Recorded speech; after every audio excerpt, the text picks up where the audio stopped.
Bonjour à tous et bienvenue dans 6 minutes chrono, le rendez-vous quotidien de Lyon Capitale. Nous recevons aujourd'hui Marc Augoyard. Bonjour. Bonjour. Bonjour Marc Augoyard, vous êtes conseiller Horizon du 6e arrondissement en charge des mobilités.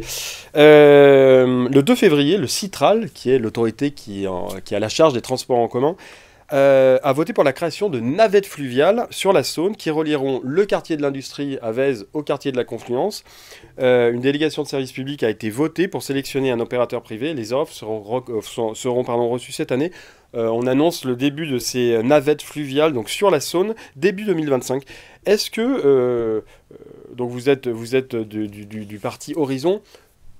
Tous les partis politiques ont à peu près proposé un jour ou l'autre ce système de navette fluviale. Là, les Verts s'y mettent. Est-ce que c'est une vraie bonne solution ou pas? En transport en commun, hein. Un transport en commun, en fait, ça dépend ce qu'on a comme objectif avec ces navettes fluviales. Est-ce que si c'est pour du transport domicile-travail? Est-ce que c'est pour du plaisir? Est-ce que c'est pour...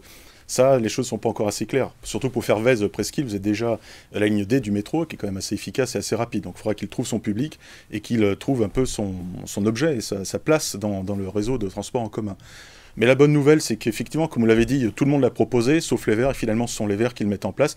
Donc ça prouve que, pour une fois, ils ont fait preuve d'écoute. Ils annoncent, en termes de fréquentation, ils annoncent une fréquentation annuelle de 560 000 voyages.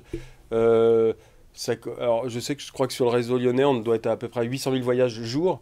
Est-ce que... J'avoue qu'en voyant le chiffre, je trouvais que c'était beaucoup. C'était un chiffre assez important. Mais tant mieux, si la navette trouve son public, c'est l'objectif, hein. L'objectif, c'est que c'est un mode de transport qui soit utilisé, que ce soit pas simplement du cabotage ou quelque chose pour faire bien sur un plan de transport en commun.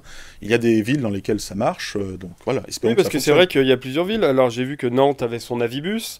À Bordeaux, il y avait le BAT3 qui reliait les deux rives de la Garonne. Il y a Metz, Paris, qui va profiter des JO 2024, envisage justement de mettre une navette. Donc, les navettes fluviales, elles ont le vent en poupe quand même, hein. Oui, alors elles ont le vent en poupe, mais elles ont aussi parfois des problèmes de courant. Il faut qu'on regarde aussi sur des rivières comme la Saône, par exemple, où le courant peut être fort, sur des choses qui fonctionnent. Et on le voit d'ailleurs dans la présentation du Citral. On vous parle beaucoup d'écologie, mais on dit qu'il y aura quand même un petit moteur diesel pour lutter contre le courant. Donc il faut qu'on regarde tout cela. Il faut voir si ça a bien marché. J'espère que ça a bien marché.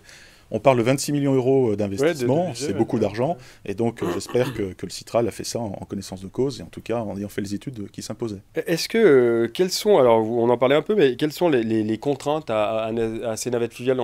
Effectivement, il y a le courant, mais est-ce qu'il y a d'autres contraintes par rapport à un mode de transport en commun terrestre? Il y a les questions des crues aussi, hein, qui peuvent exister, notamment sur la Saône. Alors je crois qu'il y a un élu qui avait dit une fois qu'il y a moins de jours de crues sur la Saône que de jours de grève au TCL. C'est peut-être pas faux, mais il faut qu'on regarde un peu ces éléments naturels. Mais en termes de transport en commun, ce qui est toujours nécessaire, il y a deux éléments qui sont toujours très importants, c'est à la fois le confort et la ponctualité. Oui. Et dans le confort, on peut mettre aussi le temps de trajet. Il faut voir si après ce sera assez compétitif par rapport à la voiture. Oui, ça risque d'être, ça peut être l'écueil, c'est le temps de transport notamment. Exactement, notamment entre Vèze et Bellecour, surtout, comme je l'ai dit tout à l'heure, que l'on a déjà un mode de transport qui fait Vèze-Bellecour, qui s'appelle le métro D. Donc il faut regarder quel sera le public, quelle sera vraiment l'utilité, comment est-ce que cela va s'insérer dans le système de transport. Et on peut regretter qu'il n'y ait pas eu plus d'études, plus de regards pour voir si on pouvait faire cela sur la Rhône, par exemple, parce que concernant plus mon arrondissement, d'ailleurs, le 6e, mais nous, beaucoup de listes avaient proposé aux dernières élections que l'on regarde pour faire une navette qui aille de la Cité internationale à Bellecour, en tout cas au niveau de Bellecour, et qu'on puisse comme ça irriguer aussi le Rhône, qui est un espace où il y a beaucoup de passages, où il peut y Et est-ce que avoir le Rhône, c'est pas transport. plus compliqué justement parce qu'il y a plus de débit?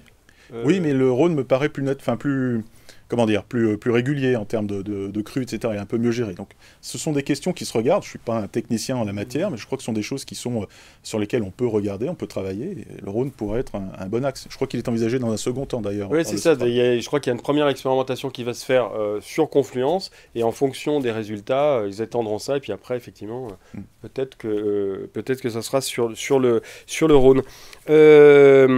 Il y avait aussi un autre sujet dont je voulais parler, c'était de la nouvelle campagne de communication du métro, avec des crabes, des jolis crabes sur certaines rames. Je crois que c'est «Je te pince et ça coince». En gros, c'est le Citral communique pour éviter, parce qu'il y a beaucoup d'utilisateurs qui ont tendance Beaucoup trop, oui. à forcer les... Non, mais la question que je voulais vous poser, parce qu'on sait qu'il y a énormément de pannes ces temps-ci sur le métro. Est-ce que cette campagne de communication, je cite Bruno Bernard, qui est le président de la métropole Citral, dit décalée et humoristique, est-ce que c'est au fond de responsabiliser l'utilisateur ou c'est pas aussi une façon de se de dire, bon, les pannes, c'est un peu de votre faute, les utilisateurs. Alors, j'espère que ce n'est pas le cas. Si c'était le cas, ce serait scandaleux, parce que s'il y a des problèmes de panne, c'est parce qu'il y a peut-être un problème de gestion du système. Mais j'espère que le Citral n'avait pas ça derrière la tête. Mais il est vrai aussi que ces questions de personnes qui essaient de récupérer le métro en forçant la porte, et donc peuvent créer des difficultés parfois. Donc il faut éviter cela. À Lyon, on a quand même... Quand il fonctionne, des métros qui viennent relativement fréquemment, donc on peut attendre le prochain, il n'y a pas de difficulté. Donc je pense qu'une campagne de communication en la matière n'est pas inutile. Oui, c'est pas inutile, ça peut être intéressant, mais il ne faut pas rejeter la faute sur les autres. Le problème de gestion, ce n'est pas les usagers, c'est le Citral. Très bien, merci Marc Goyard d'avoir accepté notre invitation. Vous pouvez retrouver plus d'informations sur www.lyoncapital.fr. À très bientôt, au revoir. Au revoir.